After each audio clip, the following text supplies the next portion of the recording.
tanungin natin sila, Kuya Rado. Sige, please. Sino kanilang mga napiling beneficiary. Unahin na natin si Mark Ian. Ian, sino o anong institusyon or... Grupo, mga ganun. Oo. Yes, ang beneficiary ko po ay yung mga lovely compound children po doon po sa community ko. So ito yung mga bata po na hindi nag-aaral. Sa batang edad, hindi pa po sila pumapasok sa eskwelahan. So nakikita natin ang pag-asa sa mga bata, kaya naman sila yung gusto kong tulungan.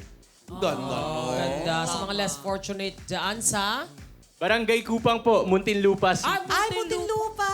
Okay, Anton Diva, ikaw naman.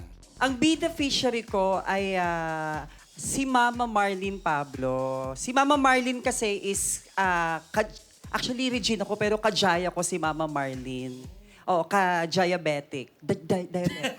Diabetes. Diabetic na kasi ako, kaya ang hinanap kong beneficiary ay diabetic din. And actually, siya yung mama nung makeup artist ko na lagi kong kasama. Ay. Yes. Diabetic din yung makeup artist mo, di ba? Hindi pa siya diabetic. Yung mommy niyang diabetic. Ito yung pang tulong, konting tulong mo sa kanya, kung ano Ay, man. ito kasama niya actually. Andito. Yung diabetic. Ikaw ba yung diabetic? Siya yung anak. Mama mo. Sorry. Ay, yung mama mo. Oh, good luck, good luck. Alright. Laila, ikaw naman? Oo. Ang aking beneficiary ay Biyaya Animal Care. Ano siya, private organization at the same time, isa siyang social entrepreneurship.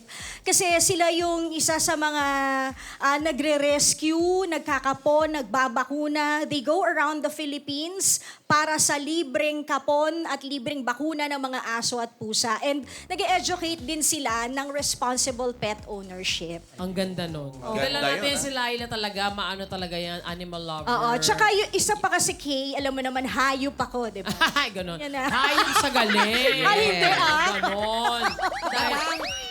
Sorry, andito pala yung Ay, kasama niya. Diyos ko. Grupo. Sorry.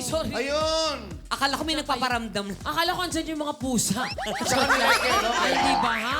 Siya ang beneficiary ni Laila, Laila. hello po. Kaway-kaway! Ang mga kasama sa Biyaya Animal Care. Alam mo, nakakadagdag yan eh. Pag andito sila, para mas may cheer, di ba? Ang factor, ganon. Anyways, inspirado sila ngayon para galingan sa rounds natin.